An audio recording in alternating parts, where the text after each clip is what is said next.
Quand on pense à Wan Chai, l'image qui vient à l'esprit est presque toujours la même, non? Oui, les gratte-ciel vertigineux, le bruit incessant. Le bruit, voilà.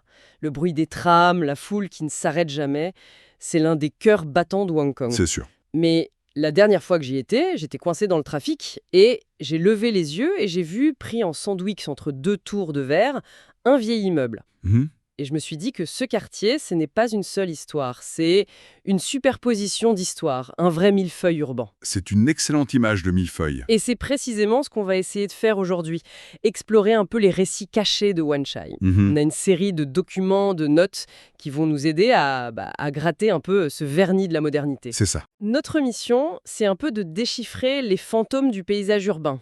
En urbanisme, on utilise un concept qui correspond parfaitement à ça. C'est celui de palimpseste urbain.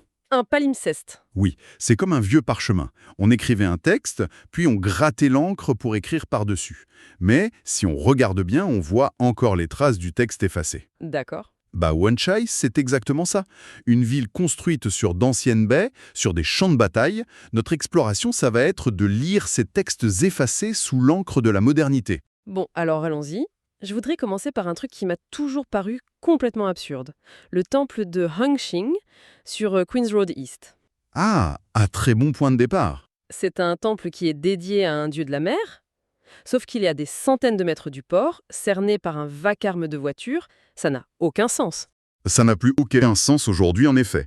Et cette absurdité, en fait, elle raconte la transformation la plus radicale de Wan Chai. C'est-à-dire, Ce temple, construit avant 1847, était à l'origine exactement là où il devait être, au bord de l'eau. ah oui, Il faisait face à une plage.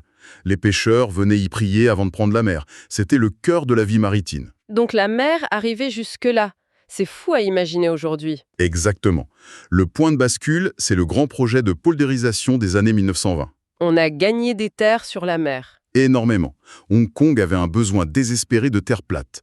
Du coup, la solution a été radicale. On a littéralement rasé une colline voisine, Morrison Hill, D'accord. et on a utilisé la terre et la roche pour combler la baie. Et le temple, du jour au lendemain, il s'est retrouvé prisonnier des terres. Il a perdu sa fonction première, en quelque sorte. Celle de regarder la mer. C'est ça. C'est d'une ironie assez poignante. Un dieu de la mer exilé à l'intérieur des terres, par l'appétit immobilier. Tout à fait. Et il y a même un indice, une capsule temporelle juste à côté. Ah oui, cet autre petit temple. Oui, le temple Op Roi Kunyam. Son nom veut dire littéralement le temple de Kunyam qui regarde la mer. C'est comme une note de bas de page laissée par l'histoire. C'est exactement ça. Et ça symbolise le basculement économique de Hong Kong, de l'économie de la mer à l'économie de la terre, de l'immobilier. La terre a conquis la mer. La terre a conquis la mer et le dieu a été mis à l'écart. Du coup, se tenir devant ce temple aujourd'hui, c'est une expérience. L'idée, ce n'est pas seulement de regarder l'architecture, c'est d'essayer d'entendre le bruit des vagues à travers le vacarme du trafic. C'est presque un exercice de méditation historique. C'est ça, pour ressentir cette conquête. Et cette idée de conquête, parfois elle est physique, comme ici, mais parfois elle tente de recouvrir des souvenirs plus douloureux. Et là, ça me fait penser à un lieu qui est tout le contraire, en apparence, le Southern Playground. Hmm, C'est un endroit incroyablement vivant. Des terrains de basket, des gens qui font du tai chi, c'est le poumon social du quartier. Oui, un des terrains gagnés sur la mer les plus populaires de l'île. Mais cette énergie, elle cache une histoire beaucoup plus sombre. En effet, c'est un exemple parfait de ce qu'on pourrait appeler un palimpseste traumatique. C'est-à-dire, Pendant l'occupation japonaise, durant la Seconde Guerre mondiale, cet endroit si joyeux aujourd'hui, c'était le siège de l'administration militaire. d'accord, Et plus sinistrement, c'était un lieu de torture et d'exécution publique. Nos sources mentionnent que les corps de nombreuses victimes ont été enterrés, directement sous le terrain. c'est glaçant. Quand on sait ça, le bruit des ballons de basket, il prend une toute autre résonance. Complètement. Et ça explique aussi peut-être les histoires de fantômes, les guiku qui circulent encore. Ce ne sont pas juste des superstitions alors. Non, c'est une forme de mémoire collective, un murmure de résistance contre l'oubli d'un traumatisme que la ville a littéralement voulu ensevelir. C'est de l'histoire orale qui refuse de mourir. Exactement. Et le plus tragique, c'est que cet espace a été nommé à l'origine en l'honneur de Lady Southorn pour être un lieu pour les enfants, Une promesse d'avenir? qui est devenu un lieu de mort avant de redevenir un lieu de vie. La joie d'aujourd'hui est littéralement construite sur une immense souffrance. Mais est-ce que c'est une bonne chose? Est-ce que c'est une forme de résilience, une victoire de la vie, ou une forme d'amnésie collective? C'est toute la question. C'est sans doute un peu des deux. C'est la capacité d'une ville à continuer, mais avec le risque d'oublier le prix qui a été payé. C'est pour ça que ces murmures sont si importants. Ils empêchent l'amnésie d'être totale. Donc la prochaine fois qu'on entend un ballon rebondir là-bas, il faut aussi penser au silence qui se trouve juste en dessous. Voilà. Passons de cette mémoire silencieuse à une mémoire beaucoup plus vivante. On change complètement de décor et on va vers Stonenulla Lane, au Blue House Cluster. L'ensemble de la Maison Bleue, oui. Rien que les couleurs, ce bleu électrique, le jaune, l'orange, ça raconte déjà autre chose. Oui, on passe de l'invisible au très visible. Ces bâtiments datent des années 1920, et ce qui est fascinant, c'est que ce n'est pas un musée. C'est un patrimoine qui respire. Exactement. Historiquement, c'était un microcosme de la vie communautaire. Il y a eu l'école d'arts martiaux de Lam Cho. Une légende. Oui, son fils y tenait une clinique de médecine traditionnelle. Il y avait une école gratuite, une association de marchands. C'était une sorte de centre social autogéré en fait. Précisément, une preuve de l'autonomie de la communauté chinoise à l'époque, qui créait ses propres systèmes de santé, d'éducation. Et c'est ce qui rend le projet de revitalisation Viva Blue House si exceptionnel, non? Leur philosophie, garder la maison et les habitants. Voilà, lieu haut, lieu rien. Ça va à l'encontre de tout ce qu'on connaît en matière de rénovation urbaine où la gentrification chasse les résidents. C'est là toute la beauté du projet. Ils ont compris que la valeur, ce n'était pas seulement les murs, c'était le réseau social, les histoires des gens. La culture immatérielle? C'est ça. Ils ont donc impliqué les résidents, modernisé les appartements sans les dénaturer et maintenu des loyers abordables. Du coup, l'esprit du lieu est intact. Le bâtiment n'est pas juste une coquille vide. Non, il vit encore. La leçon, c'est que la meilleure préservation du patrimoine, ce n'est pas celle qui conserve des pierres, mais celle qui protège des liens humains. C'est une idée assez radicale, en effet. Donc, pour quelqu'un qui visite, le trésor, c'est d'aller à la Maison des Histoires de Hong Kong, au rez-de-chaussée, et de comprendre que les histoires sur les murs sont encore vécues par les gens qui habitent au-dessus. Tout à fait. Et le son de cette communauté nous amène à une autre rue, plus discrète. Une rue en escalier un peu cachée, Ship Street. Ship Street, la rue du bateau, encore un nom qui trahit le passé maritime. En montant ces escaliers, on sent qu'on change de temporalité. Oui, Et là, il y a ce bâtiment, au numéro 18, un Tanglao de 1937. C'est une petite merveille. c'est un exemple magnifique, ce mélange de styles chinois et occidentaux. Il faut regarder les balustrades, très art déco. Le style des années 30. Oui, très en vogue à l'époque. C'est un bâtiment qui exprime un certain optimisme, les goûts d'une classe moyenne en plein essor.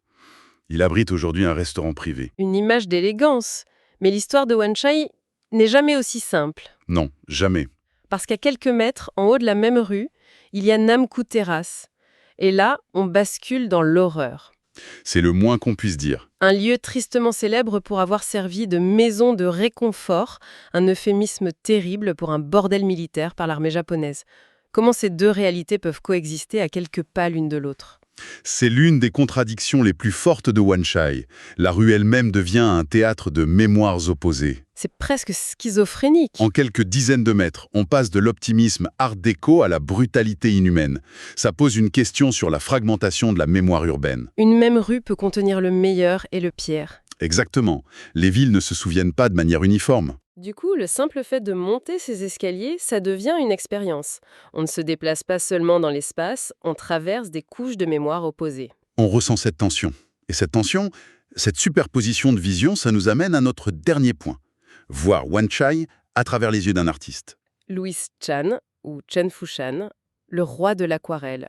Mais il était bien plus que ça. Ah oui, on pourrait dire qu'il était le baromètre de l'âme de Wan Chai. C'est une bonne image. Son parcours est un miroir de la transformation du quartier où il a vécu et travaillé toute sa vie. Au début, il peignait des aquarelles réalistes, très délicates, du paysage colonial. Très descriptive. Oui. Et puis, après la guerre, son style explose. Il bascule dans l'abstrait, le surréalisme, avec des couleurs incroyables, des formes oniriques, parfois grotesques. C'est comme si la ville avait déteint sur sa palette. Il est passé de l'ordre apparent de la ville coloniale au chaos vibrant et coloré de la métropole moderne. Parfaitement. Sa peinture a enregistré la métamorphose de son environnement. Et ce qui est intéressant, c'est le dialogue qui s'est créé entre le vieux Wan Chai populaire qui l'inspirait. Et le nouveau Wan Chai qui émergeait sur les polders avec ses grandes institutions culturelles. C'est ça. comme le Hong Kong Art Center. Il y a une rencontre entre le quartier de l'artiste et ce nouveau pôle de haute culture. Et c'est là que se trouve notre dernier trésor, une forme de réconciliation. Le Hong Kong Art Center a créé une exposition permanente, Le Monde de Louis Chan. C'est magnifique. Ils ont reconstitué son atelier avec ses objets, ses pinceaux. C'est une manière très symbolique pour le Wan Chai moderne de rendre hommage et d'intégrer l'histoire d'un de ses plus grands artistes. De créer un pont. Alors, après ce voyage, qu'est-ce que tout cela signifie? Si on rassemble toutes ces histoires, l'idée qui ressort, c'est bien que la prospérité d'aujourd'hui repose sur des strates de mémoire, de sacrifice. Le palimpseste est bien là. Oui, et ça nous amène à réfléchir à ce qu'on pourrait appeler l'éthique de la mémoire. Parcourir une ville, ce n'est plus seulement du tourisme. C'est une lecture plus consciente. C'est reconnaître que l'énergie du Southbound Playground est construite sur un traumatisme. C'est comprendre que le temple de Hangqing raconte ce qui a été sacrifié au nom du développement. Et c'est aussi reconnaître que les trésors les plus précieux ne sont pas forcément les bâtiments. La Maison Bleue nous le prouve. Le vrai trésor, c'est la résilience d'une communauté. C'est un patrimoine humain, pas seulement architectural. Les vrais trésors cachés, ce sont les gens, leurs souvenirs. Ce sont eux, les gardiens ultimes du palimpseste. Ce qui nous laisse avec une pensée pour la suite. La prochaine fois que l'on marche dans une ville animée, que ce soit Wan Chai ou ailleurs, quelles histoires se cachent juste sous nos pieds? Hmm. Chaque fissure dans le trottoir, chaque nom de rue un peu étrange, ça pourrait être un portail vers un passé oublié. Quelle histoire notre propre quartier essaye-t-il de nous raconter, si seulement on prenait le temps d'écouter?